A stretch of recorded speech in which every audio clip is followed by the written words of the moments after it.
Naji, once again, Assalamu alaikum to all the students.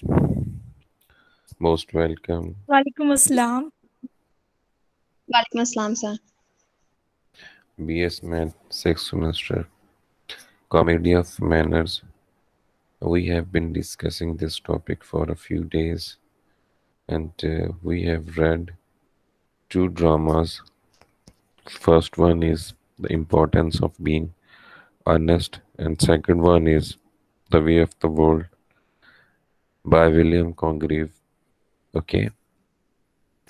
Last day we have discussed about a topic that the way of the world is the representative play of restoration period, and we have discussed some points. Those were the representative at that era, and after that we discussed some characterizations. If you have some problem, if you have some ambiguity related to previous topics, previous lectures, you can ask. I'll try my best to reply all the questions and ambiguities. आज एक share किया है आपको themes हैं themes of the way of the world. If you have in your cell phone, if someone voluntarily share the screen, she or he is most welcomed or appreciated over here.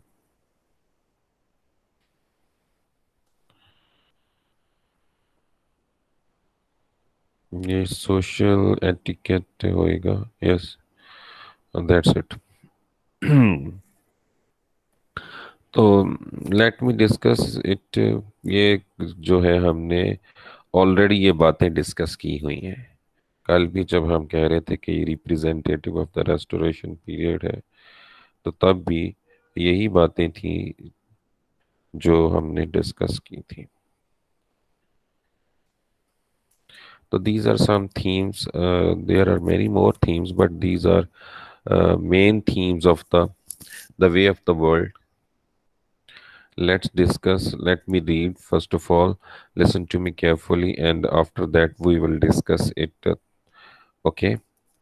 First one is social etiquette and reputation, woman, marriage, adultery, inheritance, friendship, religion, money, and social class. These are the important themes of the way of the world discussed by the William Congreve, yeah, or we can say we can interpret these uh, themes through the way of the world. Overall जो William Congreve ने तो eight the time I mean restoration period की जो depiction की है, उसकी अक्कासी की है उस अरिस्टोक्रेटिक क्लास की ओवरऑल, तो एज अ राइटर, जो एज अ क्रिटिक जो हम इंटरप्रेट करते हैं कि ये इंपॉर्टेंट टॉपिक्स हो सकते हैं. फर्स्ट ऑफ ऑल है social etiquette and reputation. Let me read first. आवाज आ रही, क्लियर है? Yes, sir, clear. Yes, sir.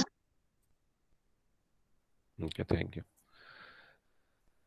A comedy of manners is named as such to call attention to one of its most central themes. Manners are social etiquette, and the comedy that can ensue because of the importance, especially to the upper class during the restoration, of preserving one's position in society. In the climax of the play, the actions and reactions largely stop being concerned with love or even money. And what Lady Wishford seems to fear most is a loss of good reputation for herself and her daughter. Much of the demonstrated love seen in the show, for example, Whitwood and Petulant's love for Miss Millamant, is done purely in hopes of raising one's reputation. Fun is made of social etiquette, especially in the acting of petulant Sir Wilful and Sir Roland. Three characters that, to varying degrees, of unable to live up to upper class standards, but must try to put on a show of for others.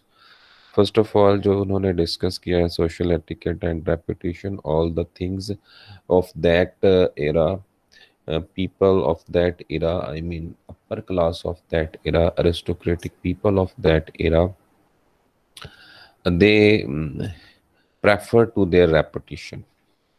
अपनी reputation के लिए वो सब कुछ करते थे। और हैरत की बात यह है, जैसा कि वे ऑफ द वर्ल्ड में दिखाया गया है, कि रेपुटेशन के लिए ही वो इतनी डिसग्रेसफुल थिंग्स किया करते थे, these those things which are considered disgraceful nowadays, but at that time they considered that it was reputed to their personalities, it is their reputation to do such type of things, just like a mistress and extramarital affair, etc. Woman, women. The question of a woman's role in society is brought to the foreground in some progressive and some not so, in the way of the world. Like baking cookies, we are introduced to the mixing of the two gendered factions of Restoration Society, men and women, separately before they are mixed altogether. The women, when the first meet them in early Act 2, are discussing the need to find happiness in one another, since men only provide a fickle, distrustful love and cannot be relied upon. However, the audience comes to realize that these women are not totally trusting of one another either. They love the same men and turn against each other in luster schemes to ensure the romantic and momentary outcome they want. The freedoms a woman can have in and out of marriage are also shown and discussed in the play. For the famous Proviso scene, to Lady Wishford's ability to overlook Whitwell's disguise for the chance to marry a man at an older age. तो overall जो है इस drama में main से ज़्यादा mail से ज़्यादा female overall ज़्यादा डिस्कस हुई है। Mr Millamant, Mrs Fainall, Mrs lady Wishfort, और उनके जो है ज़्यादा एटिकेट, उनकी नेचर, उनकी लाइकिंग डिसलाइकिंग, उनकी प्रेफरेंसेस जो है as compare to male female जो है वो ज़्यादा डिस्कस हुई। ओवरऑल अगर देखा जाए in the renaissance period, when the that period was of Shakespeare, in at that time women were not allowed to appear in dramas, okay, at stage. तो Shakespeare के बहुत सारे ड्रामास ऐसे हैं जो कि डिस्प्ले हुए, मैन ने ही डिस्प्ले किए अपने वुमेन का करेक्टर करके। तो बहुत सारे एट दैट टाइम, जारी बात है वो रेनेसेंस पीरियड में, अभी रेनेसेंस स्टार्ट तो हुई थी बट फिर भी औरतों को पे पाबंदी थी। उसके बाद फिर प्योरिटन एज आया जब ड्रामा पे बिल्कुल पाबंदी लग गई। तो ये उसके बाद एक बहुत बड़ी चेंज थी जब औरतों को काफ़ी आज़ादी मिली। तो ये उसको भी डिपिक्ट किया गया है। तो ये इसको नेगेटिव सेंस में ज़्यादा डिपिक्ट किया गया है इसमें। नेक्स्ट है marriage, adultery and inheritance. Marriage and adultery are of course main themes in the way of the world, and it seems that characters have much more of a problem with the potential for a tainted reputation than with any moral or emotional imperative not to cheat to their spouse. This starts in the first place with the problem that though the primary marriage being arranged in the play seems to be based on love, many of the marriages set in play, like Mrs. Fainall's marriage to Fainall, were done more typically as way to ensure money and reputation. A major conflict in the play too is who will have claim to Miss Millament's inheritance, with Fainall attempting to leverage his wife's apparent adultery to get claim to her and Miss Millament's inheritance. Overall तीन चीज़ें इसमें बताई गई हैं, marriage discuss हुई है और ये एक अजीब बात ये देखी गई इस ड्रामा में कि मोस्टली जो है वुमेन जो है जस्ट लाइक फेनल है, उसके बाद मिसेस मारवुड है, ये ऑलरेडी मैरिड थी ड्रामा में। तो बट इनके अफेयर थे। फिर अडल्ट्री इनहेरिटेंस के बारे में है ज़्यादा कि जैसे फॉर एग्जांपल मिसेस मिलामेंट और मिसेस फेनल दोनों की इनहेरिटेंस के सिलसिले में ताकि उनकी सिक्योरिटी किसको पास होगी, इस सिलसिले में भी ज़्यादा है।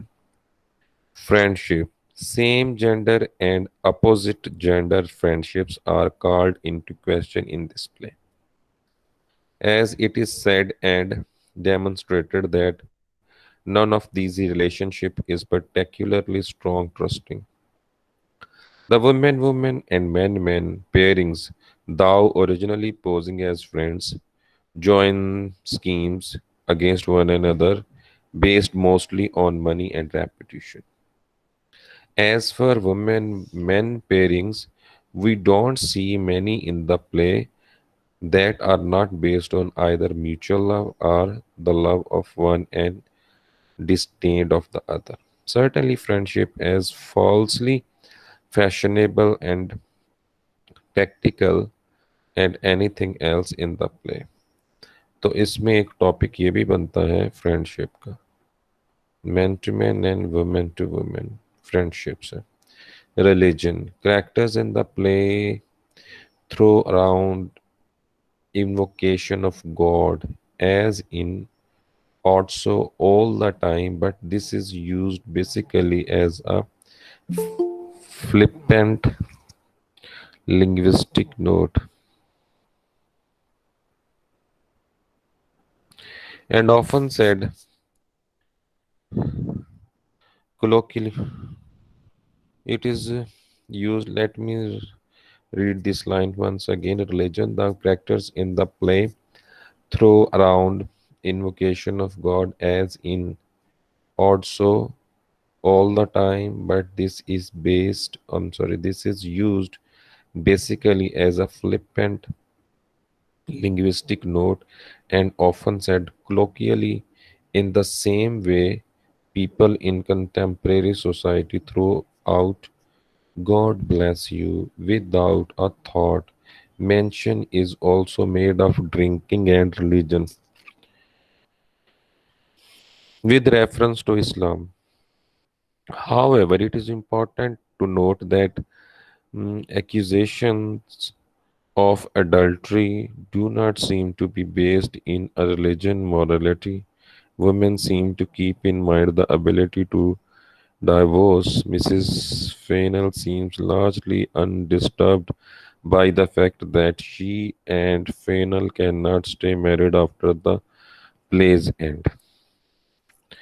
रिलीजन जो है was not important but at the bus इतना था कि उनके डायलॉग में गॉड शामिल था, जैसे God bless you, oh my gosh, just like that.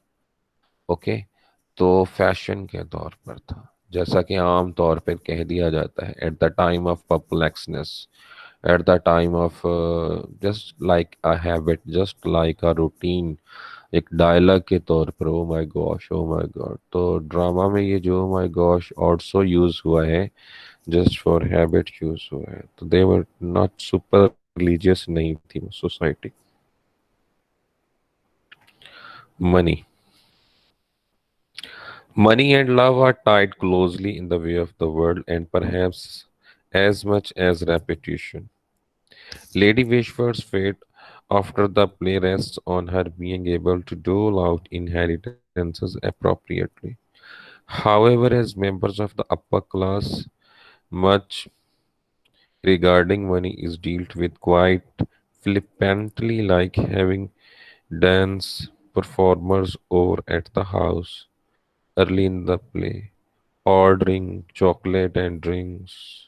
It is important to note that Miss Millament's half inheritance of £6,000 would amount today to many thousands of dollars, making the point of multiple characters lusting after it more clear. You can say that money and love are tied together. दौलत की खातिर ही प्यार किया जाता था और प्यार की खातिर ही दौलत की खातिर सब कुछ किया जा रहा था overall in this play. Last one, but not least, the social class. The presence of two main classes in the play, upper class and servants, calls attention to social class as a theme in the play. The one that is not written with the satirical eye, Congreve gives to upper class behavior alone. As Congreve writes it, Foible and Waitwell, servants to Lady Wishfort and Mirabelle, seem delighted to be married against their will and participate in a romantic scheme at the beck and call of Mirabelle. This is perhaps not true to life, though it gives them both the ability to exert secretive power over members of the upper class. Within the upper class, it is also demonstrated through jokes about one another that being well educated and well mannered is of utmost importance, and there can be social division atop economic based on these elements of etiquette and status. तो दोनों classes को overall तो William Congreve ने upper class को ही depict किया है. वेटवेल और फोएबल जो कि अपर क्लास से रिलेटेड नहीं करते, although they are waiters of Mirabell and Wishfort, but वो एक लव स्कीम में दाखिल हो जाते हैं. तो दीज आर इम्पोर्टेंट थीम्स. आप में से कोई अगर इनको इन सिंपल वर्ड्स बयान करना चाहे तो क्या ही बात होगी.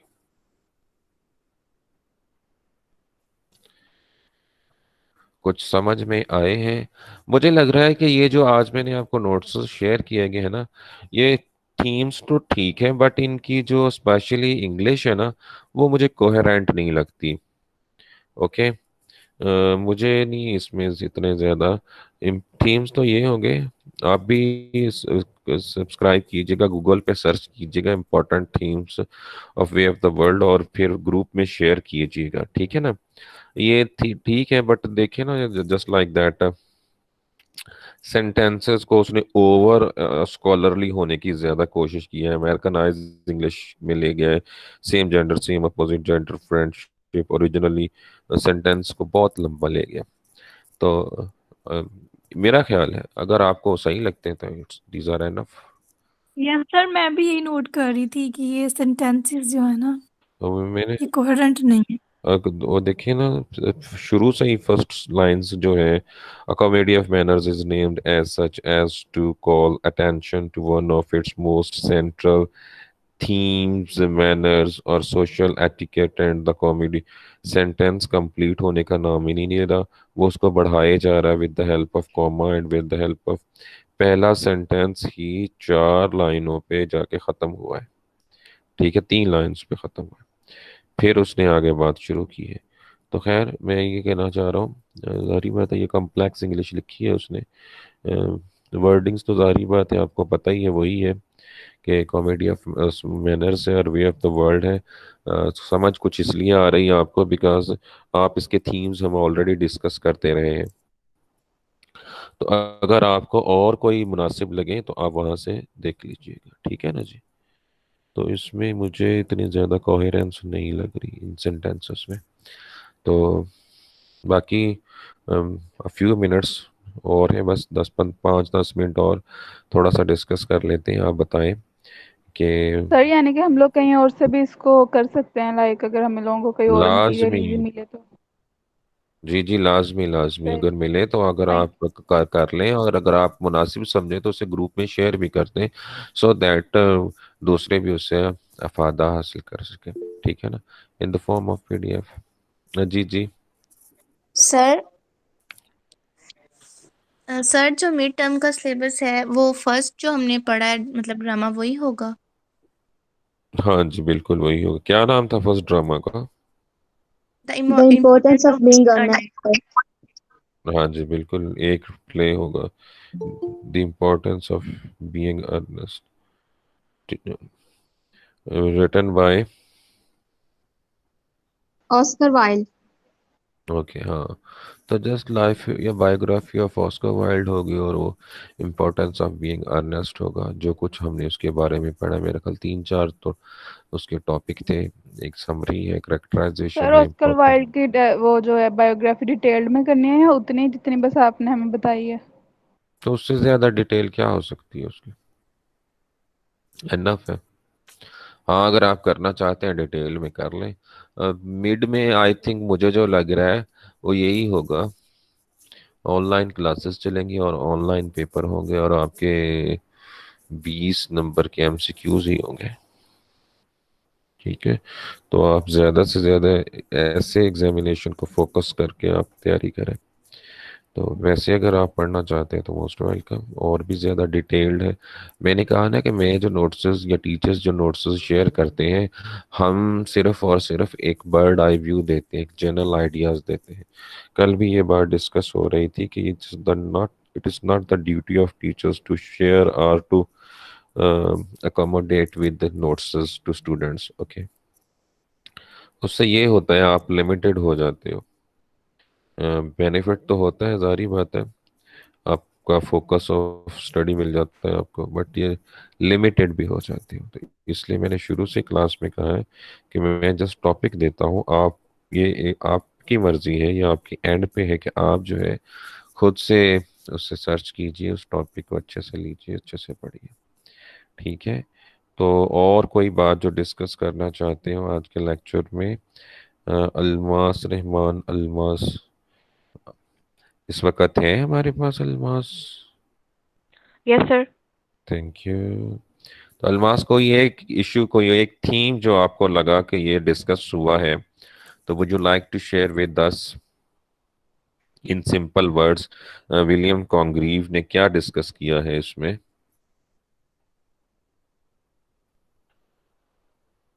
सर फर्स्टली उसने जो है फीमेल करेक्टर्स उनको ज़्यादा डिस्कस किया है अपनी एक सोसाइटी सिर्फ की। एक पॉइंट डिस्कस करना है, बाकी कोई और करेगा फिर। आप बताओ कि आप क्या बताना चाहती हो, कि एक ये, और भी आप क्या, और भी there are many themes but one is that, वो कौन सा थीम आप डिस्कस करना चाहोगे? यस। सर जो सोशल क्लास है उस टाइम की उसको उन्होंने डिस्कस किया हुआ है कि उनको मतलब अपनी जो फेम थी वो इम्पोर्टेंट थी, उनको अपना रिलीजन ETC वो चीज़ें इम्पोर्टेंट नहीं थी। ओके, तो आप कहते हैं कि रिलीजन जो था at that time was not an important issue, was not an important theme, religion. Okay, Komal Hussain Komal, is there Komal Hussain Komal? Okay, Majida Ashraf, is there Majida Ashraf present?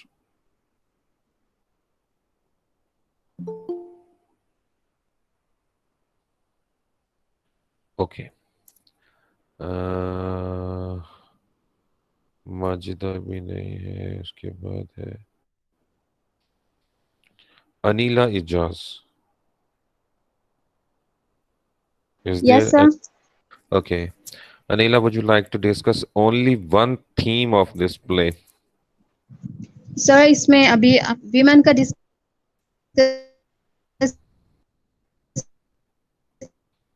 आवाज कट रही है आपकी। किया था कि प्ले गया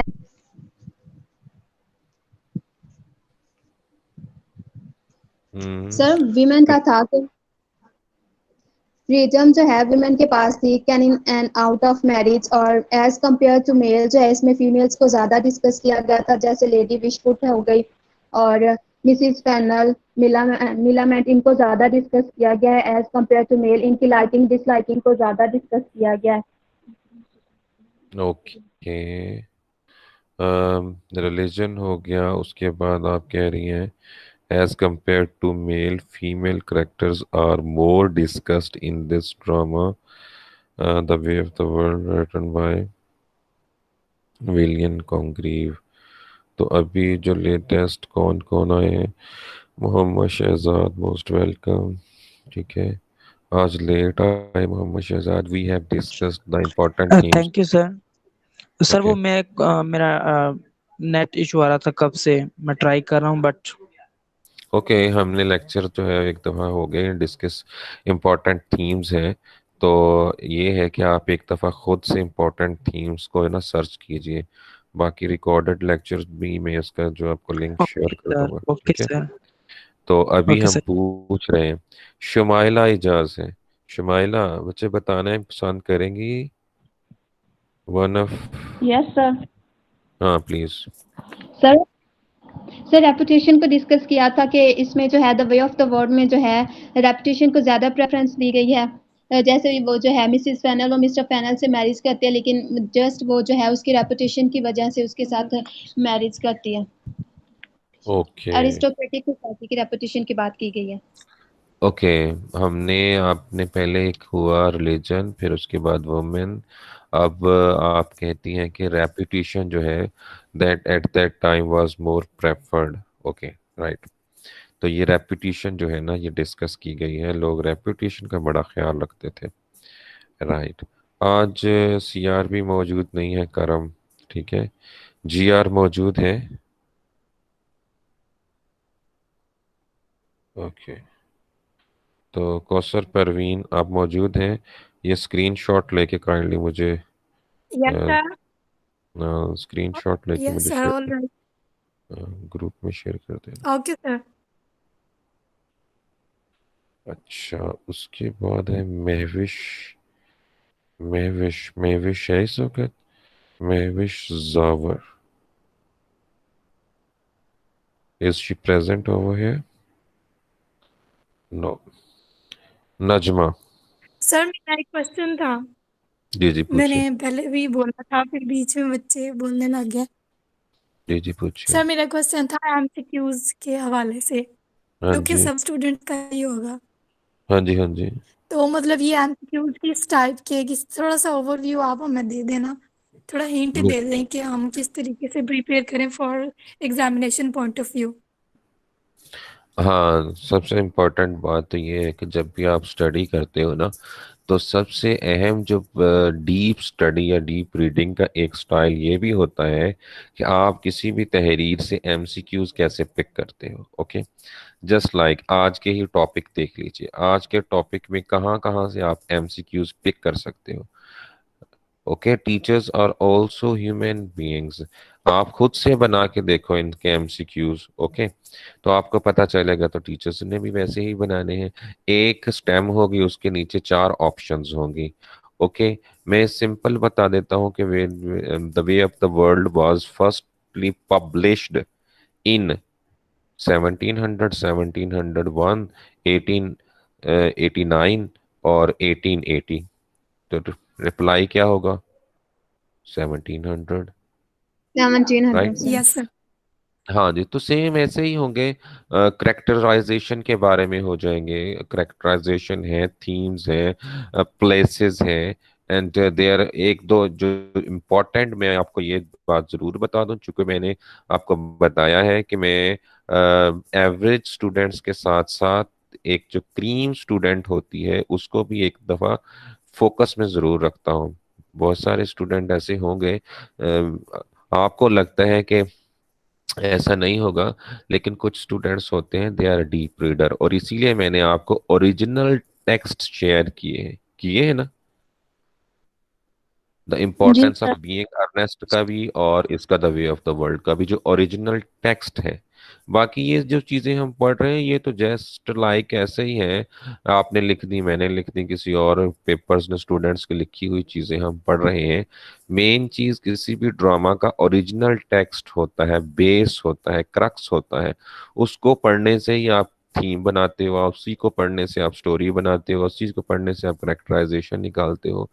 तो मैं ये कहना चाह रहा हूँ कि उसके, और फिर कॉमेडी ऑफ मैनर्स में बार बार यही बात कही गई है कि इसका विटी स्टाइल होता है, और witty style of course dialogues में होता है। तो ये सारी बातें हम महज बातें की हैं, हमें ओरिजिनल टेक्स्ट जो है ना उसमें से भी एक तो एमसीक्यू जरूर आएंगे, मैं ये कहना चाहता हूँ। ठीक है, बाकी करेक्टराइजेशन में होगा, थीम्स में होगा, इश्यूज में होगा, बायोग्राफी में होगा, तो एक तो जो होंगे वो उसमें से ओरिजिनल टेक्स्ट में से होंगे, राइट। स्टेम होगी उसके ओके। नीचे चार ऑप्शंस होंगे। और ऑलरेडी आप मेरा ख्याल 3 दफा तो, 2 दफा नहीं 3 दफा अपीयर हो चुके हैं आप ऑनलाइन एग्जाम्स में, ऐसा ही है ना। तो यस सर। उसके लिए Yes. No, you have an ample experience of this type of exams, तो ऐसा ही होगा। बाकी मैंने तो अपनी तरफ से फाइनल कर दिया कॉमेडी ऑफ मैनर्स में कि सिर्फ एक drama, importance of being honest, written by Oscar Wilde. ठीक है, यही होगा बस ओवरऑल जो कुछ पढ़ा है। बाकी I am available 24/7 at WhatsApp platform, at call platform and at classroom platform. कोई भी बात पूछनी हो आई एम अवेलेबल। हाँ अनिका, यस बस एक यही इट्स है ना for mid term, I think, क्या ख्याल है।